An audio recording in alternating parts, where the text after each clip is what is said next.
In this episode, we save a Coleman BT200X minibike from what would have been a sad end as a parts donor. We tried to give it a new lease on life, but there's a lot of problems with this bike. Come check it out.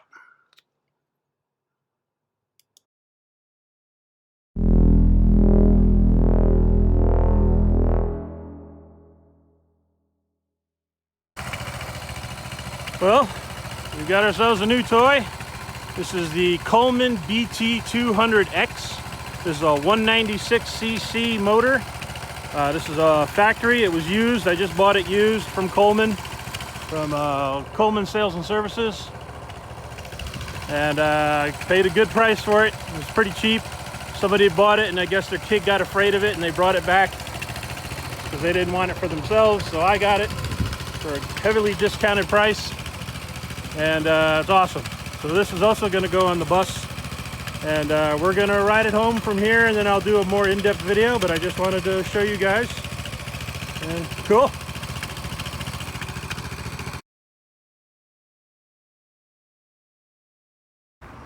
Alrighty, we made it back.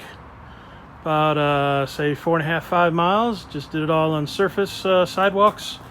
1 or 2 little street runs whenever there was a bike lane available.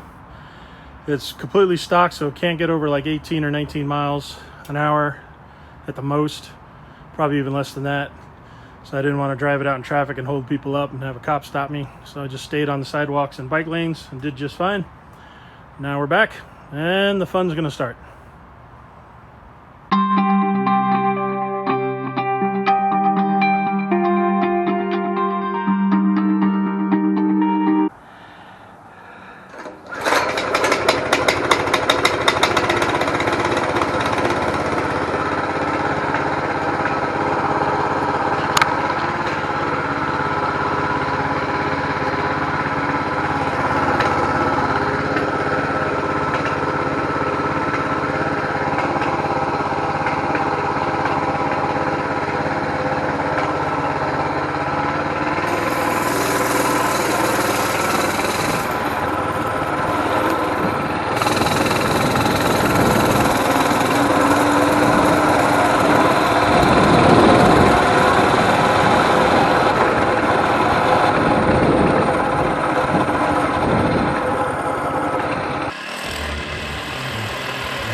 So we did some work on it. Hopefully you're seeing this footage.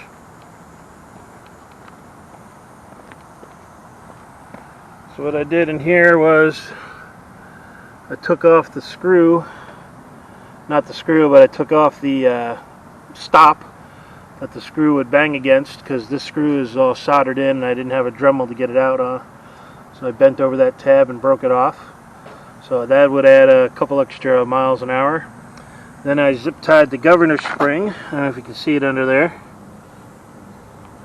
That little white zip tie. So I zip tied that. And the chain is a little loose. That's why I'm kind of getting that clanky clacky noise.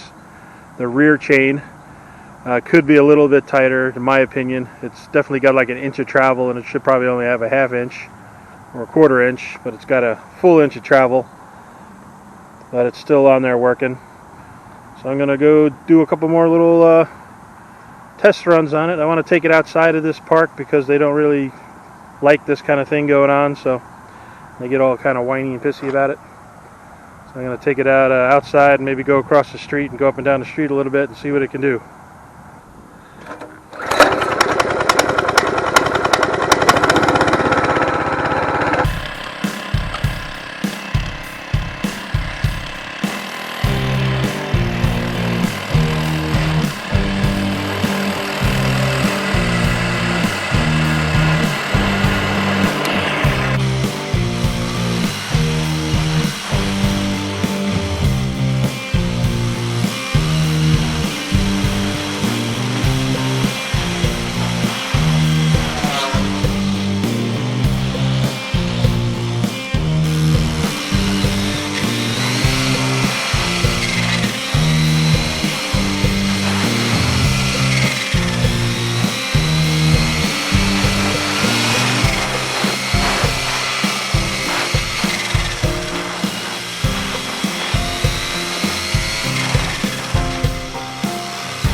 but it's definitely rough.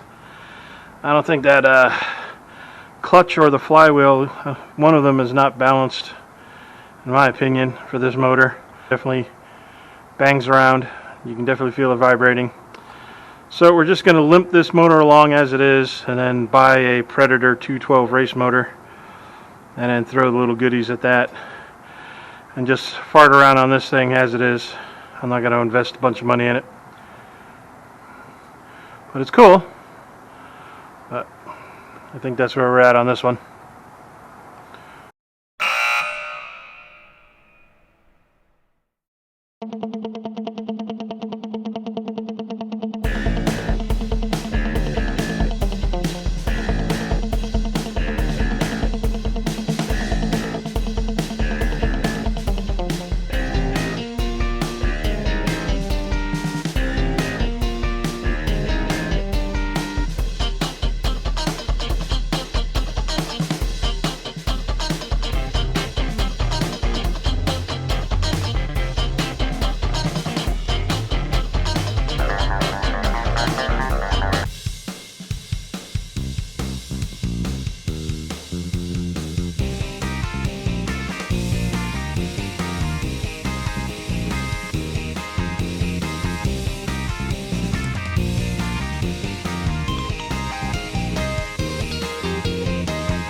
Alright, so it's time to pull this clutch apart. So we get it on the table, we get out the snap ring pliers, and we get that top ring off so that we can get the guts out and pull the bell off.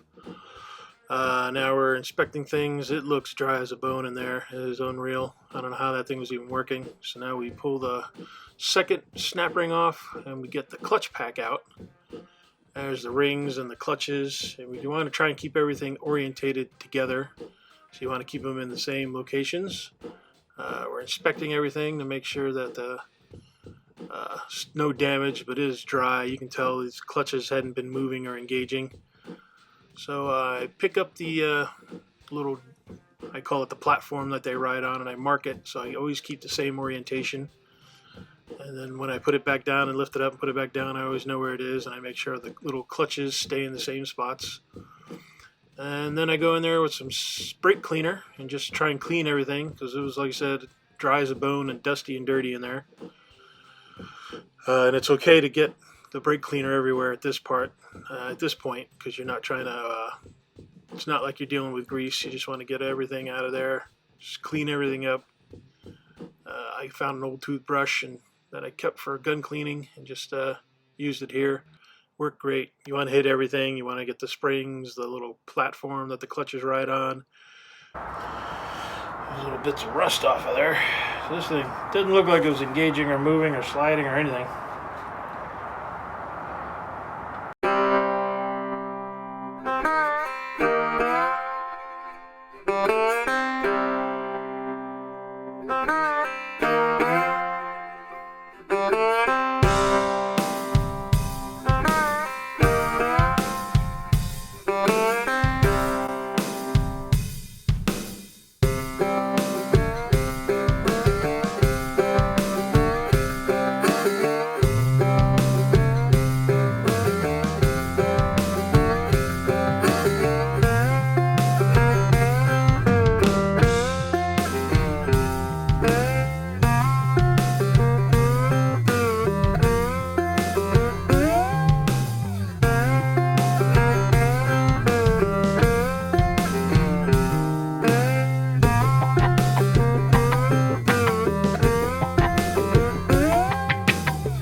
Alright, so at this point you just want to take your finger and just massage the metal, all those surfaces that the clutches slide on and the bearing races and everything with oil, the grease. You want to pack those journals in there with grease. So this is where you use your clean to brush to get as much grease in there as possible. Then you want to make sure you don't slop it all around. You don't want it to spin out and get everywhere. Now you go after the clutches. These you can put little dabs of grease on them, and you grease everywhere but the surface that rides around the inside of the clutch housing, that black piece up there. So you don't want those to be greased because you don't want them to slide, but you can grease the other places and use it sparingly, rub it in there. Make sure you keep track of where the clutches go on that plate. So you pick one up, grease it, grease the surfaces, put it back down in the same spot, and you just go all the way around till you get them all. And again, right now at this process, you're going to get some grease on the sliding surface, on the surface that goes against the inside of the housing. That's unavoidable, but we'll clean that all up as we go.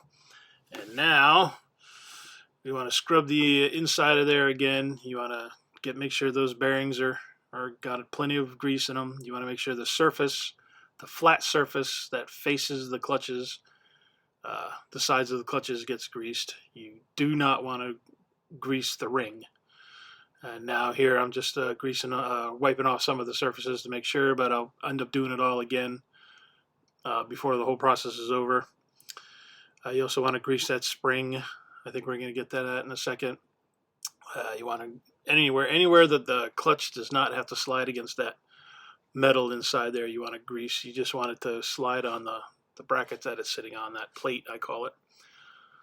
And yeah, that's pretty much it. And let's see what happens later on in this video. I will talk to you some more. Okay, so now comes the assembly portion of the show, and it is not fun. I have to admit, this is the first time I've ever taken apart one of these clutches and put them back together again and did this process. I'm familiar with like brake pads and brake shoes and things like that, drum brakes. It's kind of a similar process, but doing a centrifugal clutch, this is my first time, so I'm trying to piece together how it all went back together. What I'm doing here now is never going to work for you. Nobody has enough hand strength and enough hands to get this done. But I want you to see this as a lesson in futility, so I'm trying to work out this puzzle in my head on how this is going to work. And nothing I'm trying is working. So now I figure, oh, if I can put it in there and use the centrifugal body, the clutch body, to help hold the clutches in place while I get that spring in, maybe this will work. And I'm getting closer to the solution. As I'm working on this, I kind of figure out what I need to do. But so far, this is not working. It's just blowing all over the place. And then I had my moment, my light bulb moment.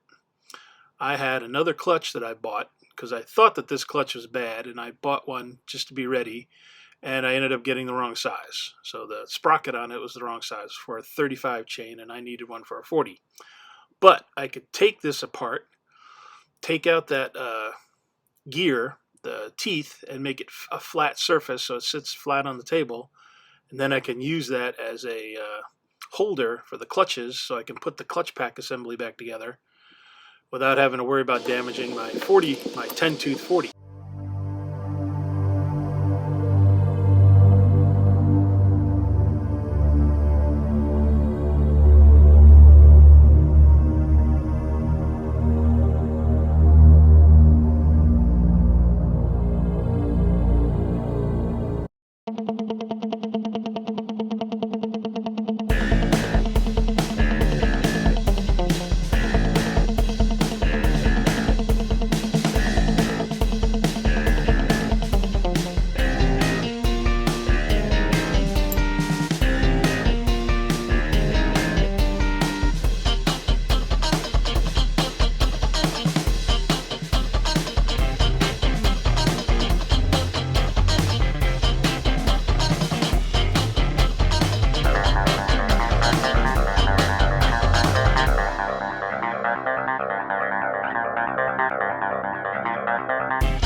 Okay, so at this point the clutch pack is back together and I'm wiping down all the surfaces, the mating surfaces where it would rub around the inside of the ring. I'm adding a final dose of grease to that bearing surface so that it can spin freely. I'm checking final places where the clutch pack could ride around on the surface. We put it back together. We're checking for spin. I want a tiny bit of drag, if none at all, but maybe a tiny little bit. Then we're going to put the washer back on, and then the C-clip goes back on. Use a little screwdriver to help push it down into place, since your hand's probably a little bit greasy at this point. Things are kind of slippery, but then you go through and you make sure you do a final cleaning, you get rid of any excess schmutz that's everywhere, and now you have a functioning clutch. And we go over to the bike and put it back on. Put a little bit of grease on that shaft that it rides on, and you put the clutch back on. Just make sure it's kind of greased up. So you, again, final cleaning, final check, make sure everything spins. You find the keyway, slip that bad boy back on, and you find your 5/16 nut or bolt, and you put that in. You get your ratchet. I like to take a little hammer and just tap it a few times just to shock it into place, since I don't have any way to hold the crank steady. And we go and put the chain back on. You got to find your master link, put everything back together, put the link in, put the link keeper on, make sure everything slides back into place. I use a little screwdriver to get that done. Should only take a couple seconds. And then pretty much the process is done. Okay, I think we're going to put this cover back on, and then we are going to go for a ride.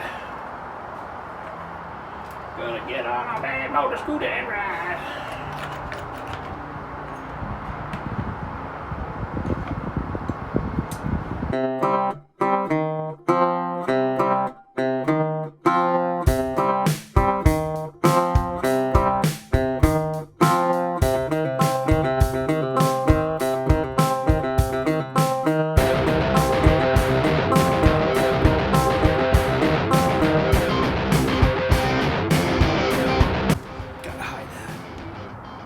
Trust none y'all. So let's see if this will at least start.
it definitely moves. It still has a bit of a vibration, but definitely moves now at least.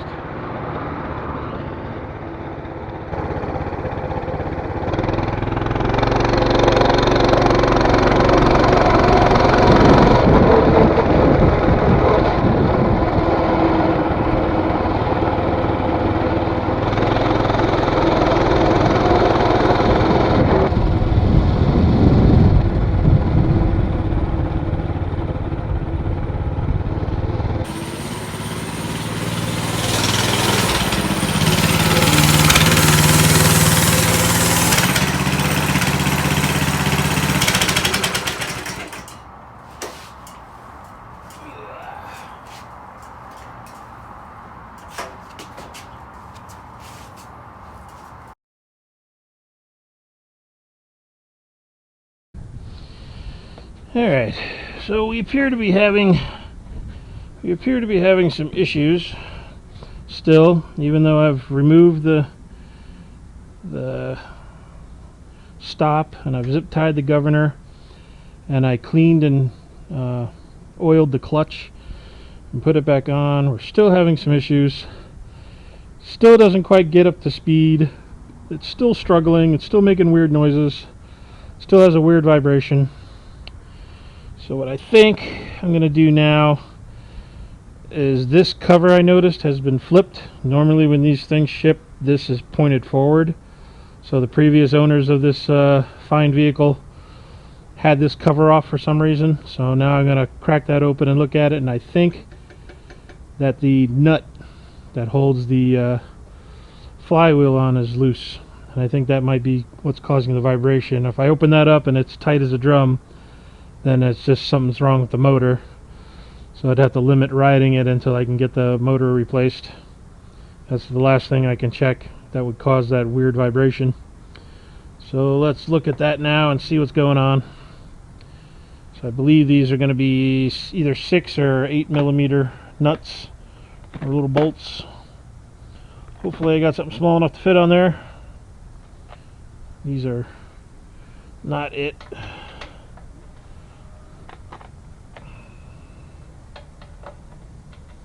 Close enough. These are 5/16. Close enough.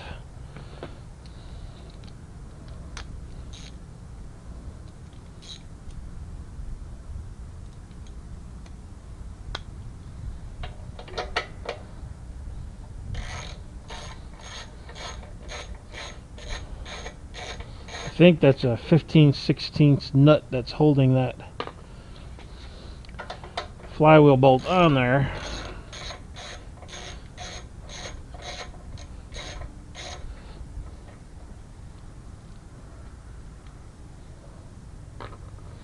Now, there should be 4 of these screws.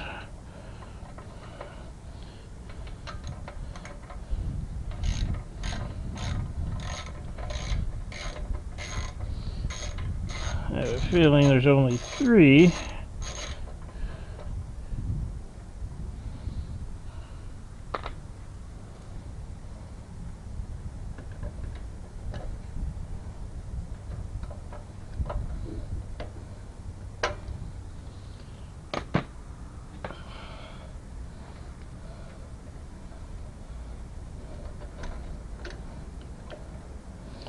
Well, that sucks.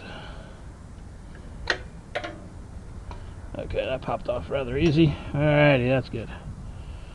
I was hoping that wouldn't break, and it didn't. Alright, so that is on there pretty tight, and I don't see any shaking. So something's wrong with the engine then for it to be vibrating as hard as it does. That sucks.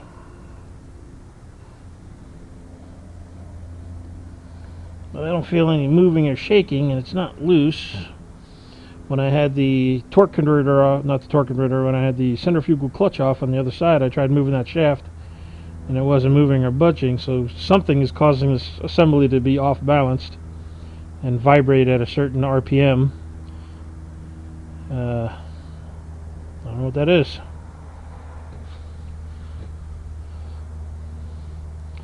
I mean, there's got to be something inside the engine.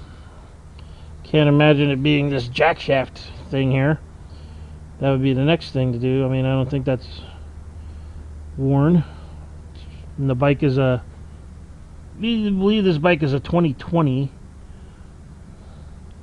according to the tag here. It's either 2020 or 2021. Can't quite make it out. So it's at least a year and a half old. Who knows how many miles have been put on it. It was supposedly serviced at Coleman, but they apparently didn't catch any of the stuff I've been catching when they did their service. So this poor little guy got beat up and abused. That sucks.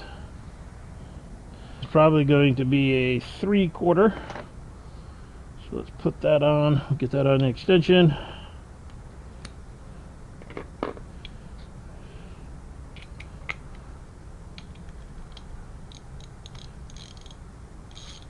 Let's see if we can tighten it.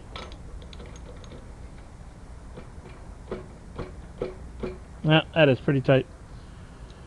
Alright, so it's not a loose flywheel bolt as I had hoped. So there's something else going on, either something internal inside the engine or jack shaft bearing is bad, and that's causing the vibrations. So we'll have to figure that out. So let's put this cover back on.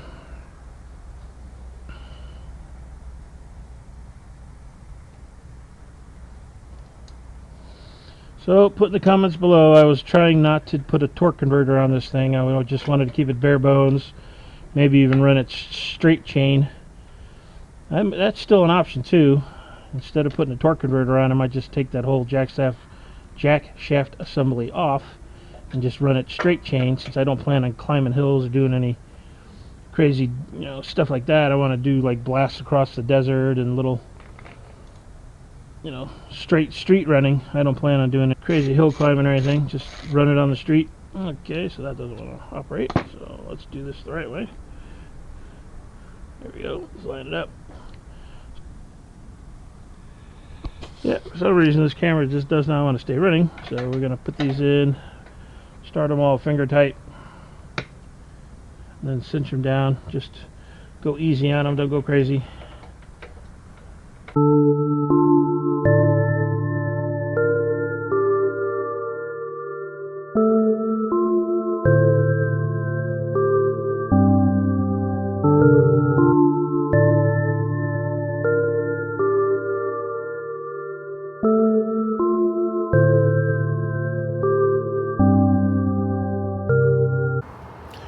Remember to like, share, subscribe, comment below, all that fun stuff. Thank you.